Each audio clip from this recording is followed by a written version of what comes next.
one of the real concerns is that if you look at our demographic problem that we have here, is we have a brain drain with these young kids leaving and not being able to come back.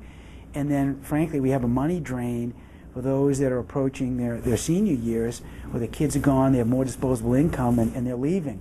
And so the population now in Maine is getting older and poorer and more dependent on the state. And we just can't fiscally sustain it anymore. We've so driven our business community out of the state that our private sector has been shrinking. It doesn't generate the tax revenues we need to support our programs any longer. That's why, and we're talking about the gimmicks that the governor has been using to balance the budget. The biggest gimmick that I've seen in a long time, and it's so glaring, is that the current governor, took about $700 million of stimulus money from Washington. And he knew it was one-time money. He plugged it in our programs, further bloated them instead of making the tough decisions to reform them. And at the end of this year, the money's gone. And so nothing's been fixed. It's just the problem's bigger, and someone else has to deal with it. That's really gross fiscal mismanagement. I mean, I'm the only candidate in this race who is truthfully saying we need to get at spending first. It all starts with spending. We have to learn to be one of those states that only spends what we take in, just like families do, just like businesses do. Once we get our fiscal house in order, then we start lowering taxes. So it's very important how you manage this process. Some folks are saying, all we need to do is cut taxes and jobs will be created here. Well, if we cut taxes, our next governor has a $1 billion budget shortfall, $1 billion. So if we cut taxes now, we put our state into insolvency. So how we manage this process is very important. Tax cuts and spending cuts and tax cuts go hand in hand, but you have to make sure you get the management process right. What we need to do, and what we were just talking about a minute ago, is we need to audit. With the outside help and with the help of OPEGA, our watchdog group. There's a seat right here if you'd like. Okay. And there's another one right here. Okay, thanks, John. We need to audit the departments, the agencies, and the programs. And when we do that, what we'll do is we'll find waste and redundancy of programs and we'll eliminate them. The thing about Maine state government is we are constitutionally required to balance the books. We're not like Washington. Just print money and have someone else buy it and then we're fine. We must balance the books. So, another thing that we'll do is we'll put in what I call performance metrics. This we do all the time in the private sector, meaning we will finally install specific measurable goals so we know what we're trying to achieve with these programs. And we can measure their success and failure as we collect data over time. So we're not just straight line funding programs, keep throwing money at something. Now some of the programs we should fund and work. Some are very wasteful. We will eliminate. Another thing I'll do is I'll hire professional managers. Not politicians, but folks that are used to being accountable for wisely spending money. Let them run the agencies and departments and report to me. That's what we'll do. Let's be honest with each other.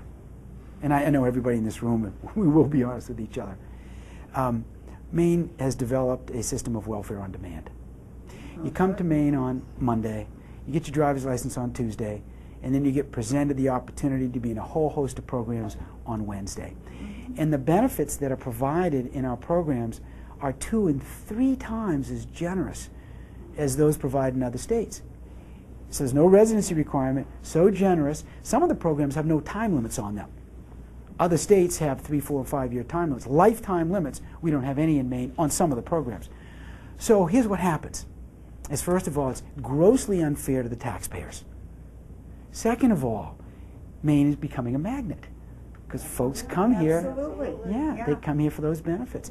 And the other thing that happens is it is very unfair to the folks who are permanently entrapped in these programs and dependent on the neighbors. These programs weren't designed for that. I come from a French-Canadian family, big-hearted, and we need to, my mother's a retired nurse, we need to take care of folks who truly can't provide for themselves, but if you can work for yourself and provide, you should. You absolutely should. We can't be everything to everybody. So here's what happens. One of the other fallouts from this is that we don't have enough money to truly take care of those who really need it because we're trying to be everything to everybody. So here's what I'll do as governor. Number one, residency requirement. You got to be here for a period of time. You know, and that's only fair. Second of all, lower the benefits that we're paying in our social services programs to the averages of the other states. The other states can take care of their people. Reasonable. Sure. And where appropriate, put a time limit on them. You know? But that way, we'll have more money. We'll save a boatload of money, which is one of your questions on where you're going to get savings. We'll save a boatload of money in doing that. And it'll be fair to the folks paying the bills. It'll be a great instructional example for the kids that are watching what their parents are doing. I mean, it all starts at home. We've got to do that. And the reason why that hasn't happened is because we've had politicians running the state. Politicians worry about the next election. Thank you. And how do you get reelected? You try to satisfy everybody. Try to buy votes. I'm not doing this for the parking space. You know, I'm a private sector guy. I'm doing this to fix the problems that we have in the state. We need someone who's got courage. Someone who'll tell the truth. Someone who'll fix the problem. You are doing exactly what you should be doing. And I'm doing, frankly, what I should be doing, which is going around the state and listening to you. I am listening to you. And boy, I hear an earful whether I'm in, you know, Fort Kent or in Kittery or in Rangeley or Bingham or Rockland or right here in Kennebunkport. So you're doing the right thing. Now, I will win, by the way. And it's going to be close, very close, but I am going to win. I'm not naive, however, when it comes to dealing with the legislature and the high probability that the legislature will be a different party from ourselves in this room. But one of the skills that you learn in the private sector is being persuasive, being persistent, being informed, doing your homework and telling the truth. Now, the voters of Maine and the legislature are looking to get behind someone who will tell them the truth and tell them how bad it is.